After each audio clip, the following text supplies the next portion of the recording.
província extraordinària i en aquest moment una mica complicada també, com tot la política mundial, i és la responsable del grup de meditació en Rosario, però a més ha estat la creadora del grup de Zen de la nostra escola en Tucumán.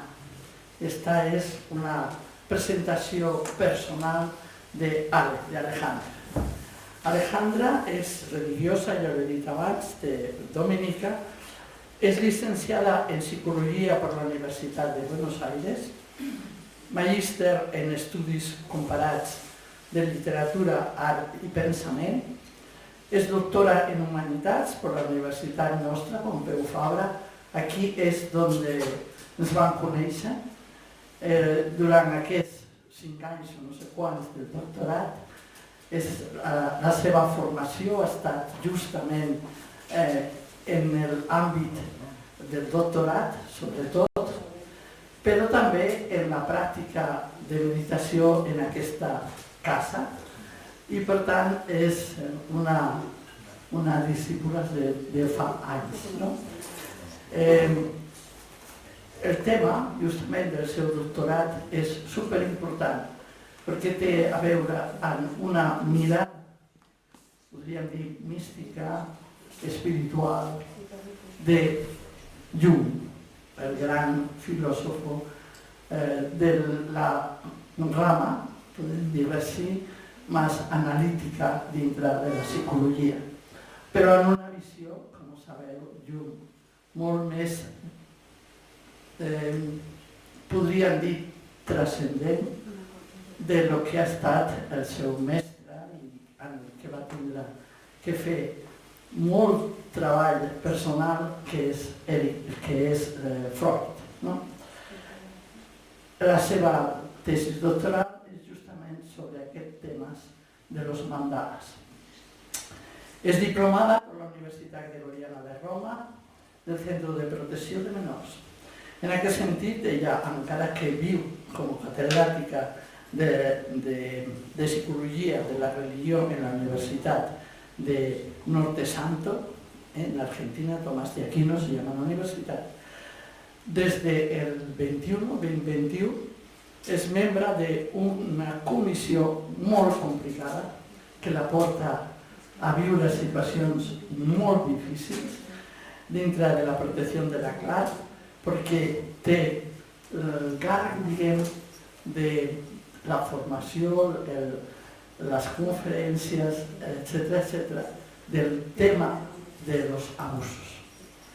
En aquest sentit, es troba molt sovint en situacions molt complicades i tenir que donar-les tot un procés d'alliberament quan la ferida és tan gran, quan la persona, la dona, l'home, ha tingut una experiència dura d'abús. Aleshores, per tant, està avui, m'imagino, en Rosario, però la podem trobar en Colòmbia, en Santiago de Chile, etc., perquè ha de coordinar aquest tema i ha de fer les conferències i el seguiment a aquesta gent que pateix abusos. Este és un perfil més o menys d'Alejandra des de la seva formació acadèmica i com a persona, o sigui, molt involucrada en molts aspectes de tipus social i una bona meditadora de Zen. Buen día, Alejandra. No te escucha, no te oye. Qué pena, no me has escuchado. Ya te lo resumiré. Ellas, querida maestra, y a todos, no sale el sonido del micro para aquí, pero vamos a empezar, como me están diciendo. Bueno, buenos días a todos y a todas. Cuando Berta me invitó ya el año pasado, que estaba preparando hermoso simposio, bueno, nos pusimos a pensar por dónde, ¿no? Entonces, bueno, ustedes vienen reflexionando desde ayer, y lo primero que quisiera decir es que sin ser autorreferencial o a riesgo de ello, no podría de ninguna manera decir algo sobre la sombra si no me hubiese encontrado con ella, ¿no? A duras penas en nuestra vida lo hacemos, a una cierta edad en general, y tenemos que habérnosla con ella para, bueno, para empezar ese camino de descendimiento hacia la luz.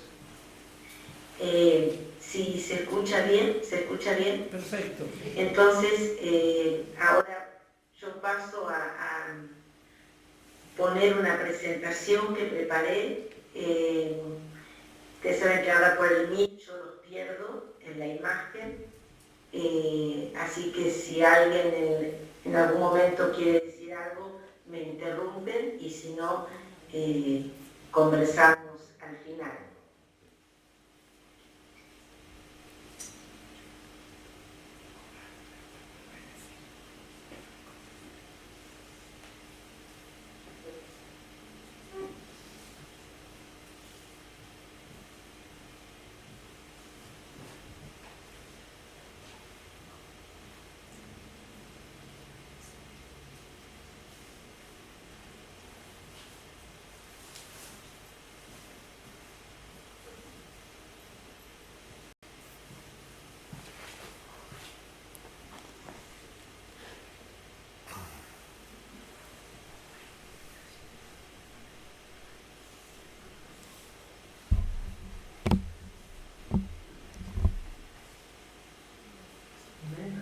Otra vez. Esto es hacer... Ahí sí.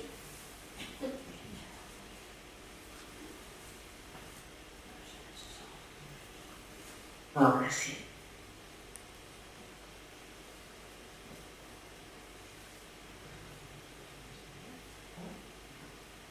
¿Ustedes lo ven? Necesito que alguien me lo diga porque yo no... Sí. Pero pon presentación. Bueno, muchas gracias. Yo proponía convivir con la sombra, ¿no? Como un camino de descenso en busca de la luz. Lo dividiría así como en estas 4 secciones. El encuentro con la sombra, reconocerla, abrazarla, amarla, la sombra y la práctica de la meditación, que para mí ha sido fundamental en mi vida, y este servicio que hacemos cada uno de nosotros cuando hacemos algo con nuestra sombra, el servicio que hacemos a la sombra colectiva. Fíjense que este motivo de las tinieblas y la luz es un motivo que encontramos bastante, tanto en Oriente como en Occidente. De hecho, en nuestra tradición occidental cristiana, el motivo de la Navidad nos lo trae, ¿no? Desde Isaías, muy claramente, ¿no? En las tinieblas brilló una gran luz. Aunque parezca paradojal y lo sea, es muy claro que solo en las densas tinieblas puede aparecer la gran luz. De hecho, nuestros deseos en la Navidad, lo que nos desea siempre nuestra maestra, ¿no? Cada Navidad, y lo que nos deseamos como sangha, es más luz. La luz de la sabiduría, la luz de la compasión, sabiendo que esta luz siempre viene una vez atravesadas las tinieblas, justamente porque no es una luz propia de cada uno, sino que es una luz que recibimos, que nos sentimos como acogidas en esa luz, pero y hasta podríamos decir que nuestra vida, cuando digo nuestra vida no digo solamente ni mucho menos nuestra vida personal, sino nuestra vida como humanidad, viene como haciendo este peregrinaje, ¿no? Tinieblas, luz, otra vez tinieblas. Y como digo, la única manera de que se vaya haciendo la luz, vamos comprendiendo que es atravesando las tinieblas. Además porque, bueno, lo que voy a plantear, según Jung, es que recién ahí tendremos la completud, con las tinieblas y la luz. Y vamos entendiendo paso a paso en nuestra vida que somos eso, ¿no? Que somos noche y día, que somos luz y tiniebla, ¿no? O luz y sombra, según Jung, y ahí es donde nos vamos como planificando. Según Jung y varios autores espirituales, la sombra nos aparece frecuentemente entre los 30-35 años y los 40-45 años, ¿no? En la medianía de edad, decir, ¿no? Probablemente incluso un poco después, no antes, y un poco después hoy, por la expectativa de vida que tenemos, ¿no? Y se aparece de un modo siempre sorpresivo, desagradable, a veces hasta traumático. Cuando la sombra emerge, de verdad no sabemos qué hacer con ella. Y tenemos que buscar caminos para encontrárnosla. Lo que vi, los que están hoy en el simposio, la mayoría al menos tiene una edad que seguramente ya esto ha emergido, la han atravesado, y si emerge y la atravesamos y nos encontramos con ella, seguimos con ella toda nuestra vida. No podría emerger antes porque no sabríamos qué hacer con la sombra, y sí, no nos suelta más. Ahora se ha dado cuenta. Ahora la Perdón, ha visto. aquí tengo un mensaje. ¿No se está viendo la presentación?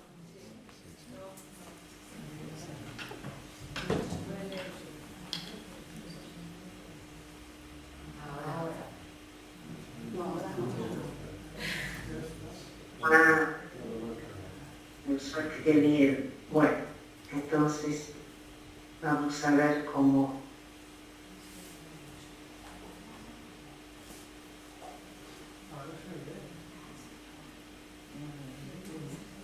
Voy a presentar pantalla completa a ver si va mejor así.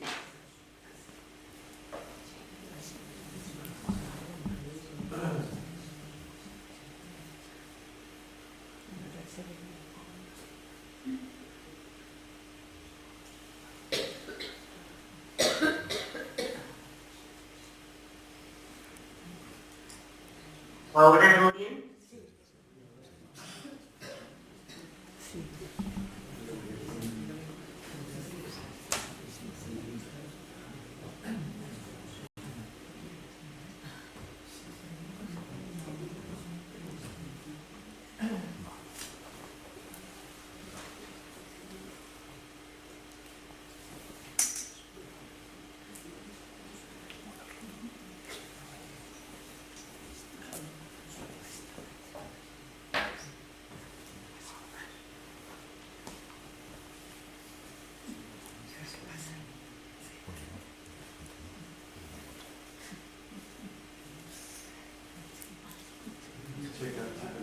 Si Katia pasa la pantalla, Sigue, sigue, sigue.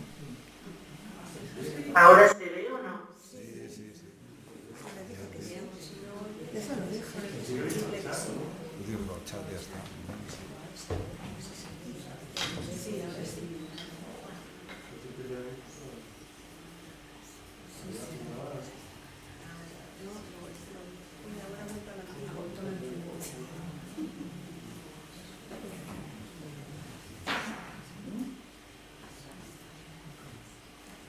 ¿No se ve, Nuria? ¿No? ¿Se ve? Sí. Bueno, vamos a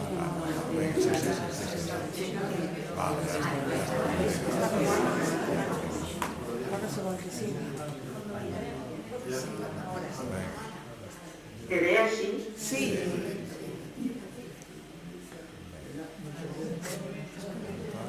No nos ve. Nuria. Pero no, es que no nos ve.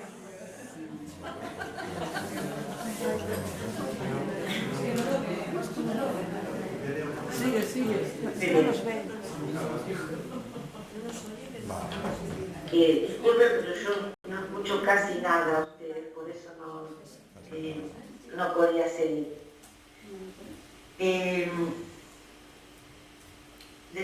Decía que este encuentro con la sombra en general es sorpresivo, es desagradable, ya vamos a ver por qué, hasta puede ser traumático, porque claro, nos muestra una cara nuestra que desconocíamos. No siempre es una cara de lo negado, de lo que no quisimos ver. A veces son aspectos relegados por nuestra formación, por la educación. Bueno, ya voy a explicar un poquito más, pero siempre traumático, ¿no? Porque nos hemos acostumbrado en la vida a movernos desde un personaje, desde lo que creemos que es la conciencia, ¿verdad? Y entonces la emergencia de la sombra nos viene a dar muchísima información, pero una información que a veces no queremos recibir. Lo que vamos descubriendo en ese momento de nuestra vida y a lo largo de nuestra vida es que se ha despertado algo interior que nunca va a tener una solución externa. En esto lo sigo a Dios para que podamos pensar que para Él la sombra, al ser un arquetipo del inconsciente colectivo, tiene su autonomía como todos los arquetipos. Esto quiere decir que para Jung no es solamente, como decía antes, el acervo, el depósito de lo que reprimí, sino que es un legado, es parte de aquello que comparto con toda la humanidad, que no depende de mí. Lo que sí depende de mí es qué hago con esa sombra, con ese encuentro, ¿no? Si puedo tomar la decisión de convivir con la sombra o si la voy a rechazar. Pero de hecho uno empieza como a percibir que es algo interior, ¿no? Por eso dice allí, la sombra no parará hasta no ser reconocida. Nos va a pedir ser reconocida. Porque tiene mucho para ofrecernos. Amigarnos con la sombra va a tener que ver con ir encontrando justamente ese camino hacia el ser. Porque el ser tiene que ver con lo mejor que somos, pero con lo más completo posible que podamos tener como conciencia también. Y por eso dice, nos avisa de aspectos descuidados o negados, ¿no? En ese sentido, como sabemos, Jung se aparta bastante de Freud para decir, esta sombra no solo tiene que ver con lo reprimido, con lo que me avergonzó, con lo que quedó así como negado, apartado, con el displacer que me provoca, sino a veces con aspectos que son muy ricos, y la sombra nos trae esto, son realmente cualidades, son potencialidades personales, pero que la educación o el entorno con el cual hemos ido creciendo nos han hecho que, como creer que eso no era bien recibido, ¿no? De hecho, todos ustedes o la mayoría tenemos la experiencia, ¿verdad? Y lo que siempre también nos testimonia nuestra maestra Berta, desde el acompañamiento que ella va haciendo a tantos discípulos y discípulas, llega un momento en la vida, incluso muy ayudado por la práctica, donde uno dice, la gente dice, ¿no? Empecé a escuchar otra música, otro tipo de música, empecé a escribir, a dibujar, a pintar.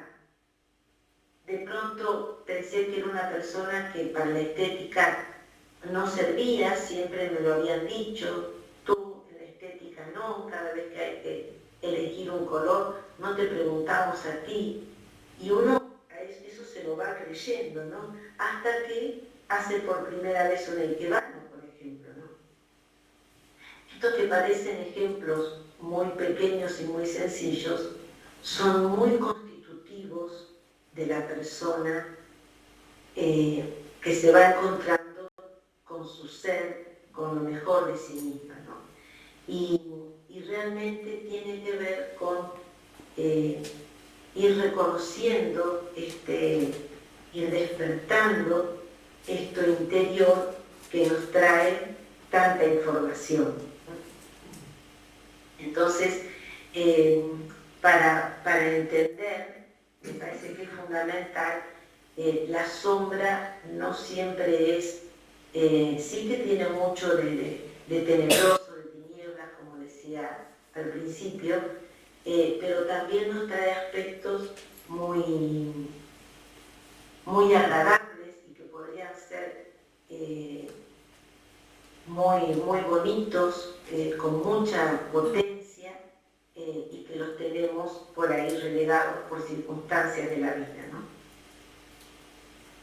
Entonces, Jung dice que justamente lo que también nos ayuda a pensar este arquetipo de la sombra es que el carácter se revela en la oscuridad.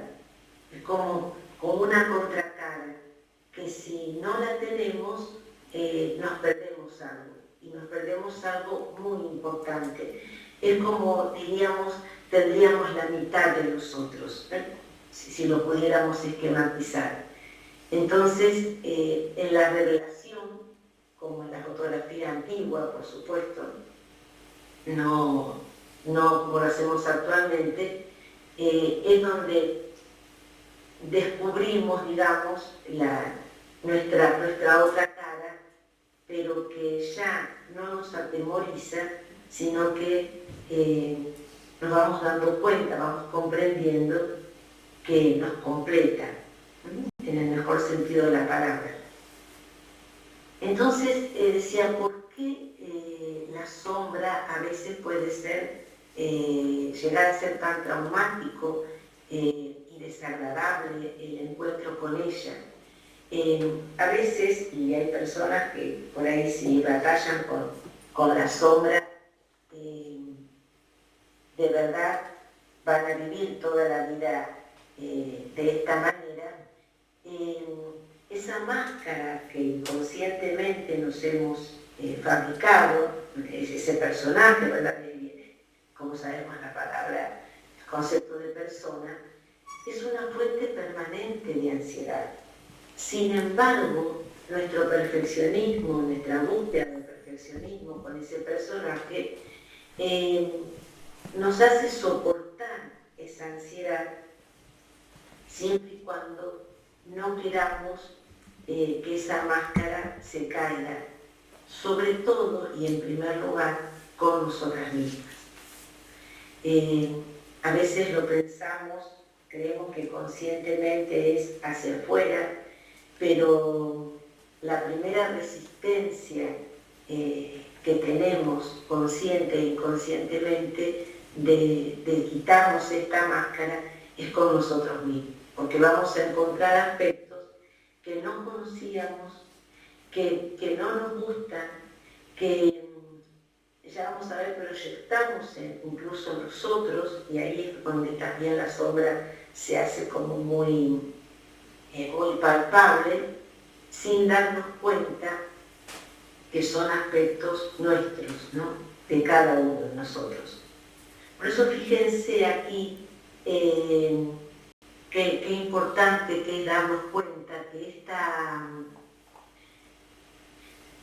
esta máscara, esta lucha con no querer abrazar la sombra, se puede ir manifestando en nerviosismos, en prisas, es lo que llamamos la ansiedad en la que vivimos como humanidad en este momento, ¿no? Esta aceleración que tenemos, que experimentamos, es una aceleración de los tiempos, de las personas, de las comunidades, de los grupos, es una aceleración personal. Vamos descubriendo que es una ansiedad que tiene un hambre afectiva. Por eso, si no la reconocemos, su voracidad misma nos va a ir también devorando a nosotros sin darnos cuenta, ¿no? Y es una ansiedad que, fíjense que aunque parece que va a prisa hacia el futuro, como muestra esa flecha un poco más gruesa de abajo, en definitiva lo que tendríamos que poder pensar y advertir que es una prisa por conseguir lo que no se tuvo. Es como una vuelta al pasado, es como incluso o lo que se tuvo de una manera distinta, ¿no? Como decir, cuando uno dice, ¿qué es este encuentro con la sombra? ¿Cómo se va a producir la transformación? Y voy a ir caminando hacia el ser que soy. No tiene que ver justamente con encontrarme con lo nuevo y desplazar lo antiguo, sino justamente es un camino de integración, ¿no?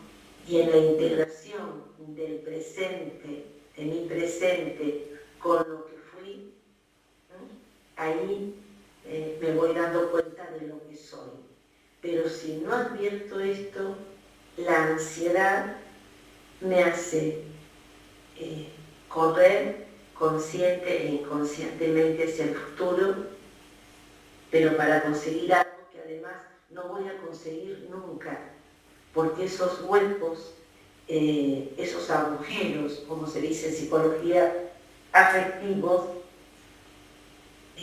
no se llenan nunca, hasta que no los reconozco. Creo que es bastante común, diría yo, palpable, encontrarnos con personas que están siempre queriendo como meterse en un hueco, ¿no? Y si uno le hace el hueco en la vida de uno, en los grupos, en las comunidades, ahí se meten y casi como diciendo, bueno, encontré mi lugar, pero mi lugar es el del otro, ¿no? Entonces, el hueco afectivo, personal, si no se reconoce, nunca se va a saciar. O sea, tiene una gran carga emocional que nunca se va a saciar. Eso me parece que es como muy importante que uno camine con esta claridad en la vida, ¿no? Por eso decimos a la sombra, tenemos que vernosla con ella, tenemos que reconocerla, abrazarla, amarla, ¿no?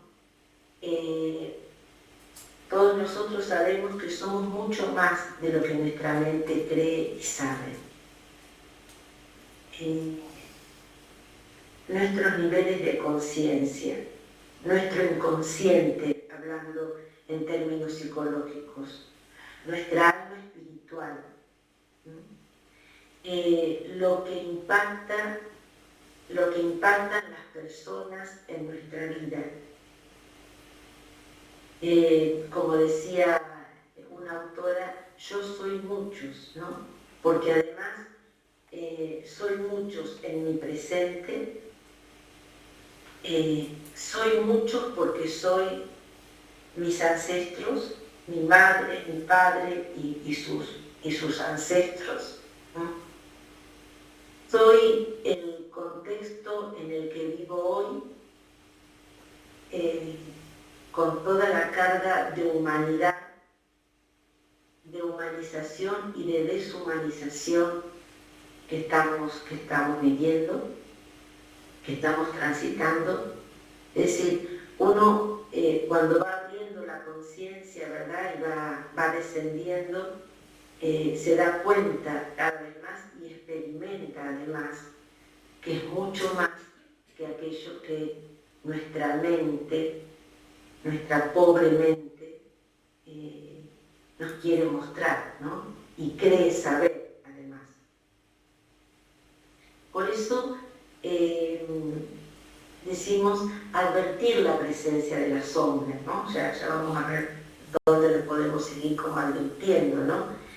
Abrir espacio en la conciencia, no rechazarla, ¿no? Estar como abierto a ello, ¿no? Me gusta mucho cómo lo dice yo, tratarla con amabilidad, invitarla a comer, ¿no? Me hace acordar a lo de Aristóteles, ¿no? En el Tratado sobre la Amistad, Aristóteles dice, un amigo es aquel con el que he gastado muchos aleros de sal, ¿no? Es decir, con el que he comido, podríamos decir, con el que he tomado muchos cafés, ¿no?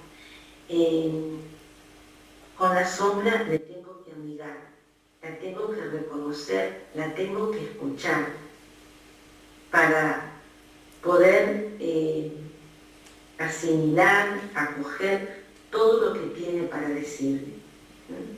Y de verdad, esto de tratarla con amabilidad no es algo superficial, no es algo pueril, sino desde lo más hondo del corazón, ¿no? Por eso decía, abrazarla, darle la bienvenida, sentirla una hermana que camina conmigo, ¿no? Podríamos decir con Francisco de Asís, ¿no? Hermano sol, hermana luna, hermana enfermedad, hermana sombra, ¿no? Vamos juntas, caminando hacia el ser. Tomar conciencia, por eso, de lo que tiene para ofrecernos, ¿no? Aliarnos con ella. Imagino que ustedes irán pensando, ¿no? En este momento, si cuántas veces, las veces que quisimos rechazarla, que incluso que la rechazamos consciente o inconscientemente cuando pensamos desde nuestra mente racional que eso no es nuestro, que es algo que está fuera nuestro, que peor, que es de los otros, que además nos quiere hacer daño, es ahí cuando nos va a faltar parte de nuestra vida, nos va a faltar esa otra mitad, por decirlo de alguna manera, de nuestra vida, que es la que nos da justamente la otra información que necesitamos. Por eso me gusta mucho este poema de de Rumi, que es una traducción libre de Mónica Jordán, ¿no? Fíjense que Rumi dice que somos una casa de huéspedes, ¿no? Pero yo decía, somos muchos, ¿no? El ser humano es una casa de huéspedes. Cada día una nueva visita, una alegría, una tristeza, una decepción, una mezquindad. Cierta conciencia momentánea llega como un visitante inesperado. Dale la bienvenida y acógelos a todos, incluso si son una multitud de lamentos que desvalija violentamente la casa. Aún así, trata a cada huésped honorablemente, pues puede estar creándote espacio para un nuevo deleite. Al pensamiento oscuro, a la vergüenza, a la malicia, recíbelos en tu puerta con una sonrisa e invítalos a entrar. Sé agradecido con quien quiera que venga, porque cada uno ha sido enviado como una guía del más allá. Las poesías no se explican, sino dejan de serlo, ¿no? Pero sí, cuando me encontré con este poema de Rumi, me evocó la sombra, ¿no?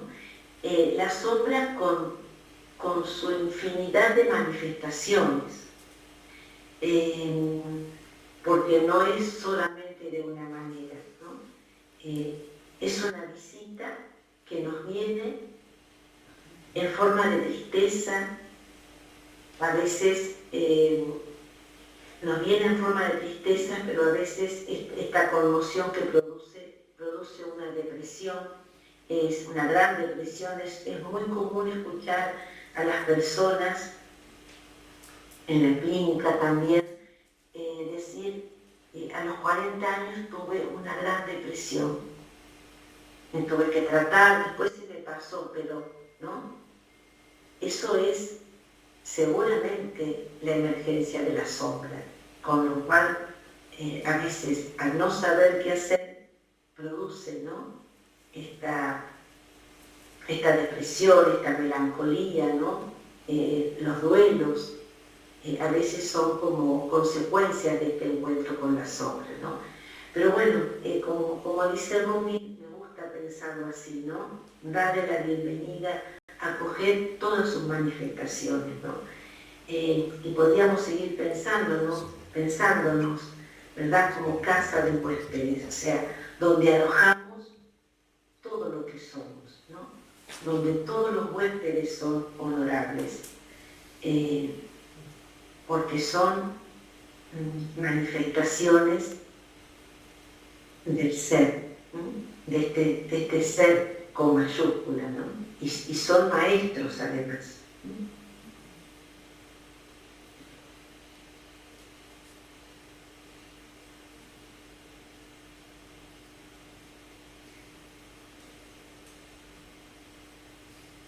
Necesitamos una reeducación para abrazar la sombra, ¿no? Porque esto nos va a ayudar, como venimos diciendo, a reconocer y aceptar la totalidad de nuestro mundo interior. Muchas veces nuestro mundo interior lo asimilamos a lo que nos gusta encontrar de nosotras mismas, ¿no? Y entonces decimos, vamos cada vez más a la profundidad, sí, a encontrarnos con lo mejor de nosotras mismas, con lo que verdaderamente somos. Pero eso que somos tiene una totalidad, ¿no? Y si no nos encontramos con todo, entonces no es nuestro mundo interior, ¿no? Por eso, dice Jung, deberemos aceptar que no es la sombra lo que nos perjudica, sino el no reconocerlo, ¿no? Y que vale la pena invertir tiempo y energía en identificarla, en despertar. identificar la sombra para vivirnos en verdad. De esta manera, la propia fragilidad se va a convertir en un recurso resiliente, ¿no? Esa es la transformación que se empieza a dar en nosotros, ¿no? Y que nos va a acompañar toda la vida, ¿no? Los que nos avergüenzan se transforman en fuente de comprensión nuestra y de los otros, ¿no? Y las propias sombras les dan la bienvenida a cualquier tipo de vulnerabilidad, personal, la de los otros, la comunitaria, ¿no? Por eso yo encuentro que la sombra tiene mucha relación con la práctica de la meditación. O sea, la práctica de la meditación nos ayuda, al menos ha sido mi experiencia personal, a encontrarnos con la sombra, y no solamente a encontrarnos, a hallarla, sino a abrazarla, ¿no? Fíjense que nuestros aliados en la práctica, ¿no? Y en este camino que le llamamos camino espiritual, ¿no? Con mayúscula, un camino en el que tenemos la experiencia de ser conducidas, más que conducir a nosotras mismas, ¿no? Nuestros aliados serán la humildad, el cuerpo, el silencio, ¿no? Cuando decimos humildad, ¿no? Decimos que a distancia de lo mejor de sí misma, el ser con mayúscula, y si estamos a distancia de ello, la persona, decimos, puede ignorarse, ¿no? Reprocharse, culpabilizarse, ¿no? Vivir, esto nos produce vivir interiormente dividida y a distancia de los demás, ¿no? Entonces,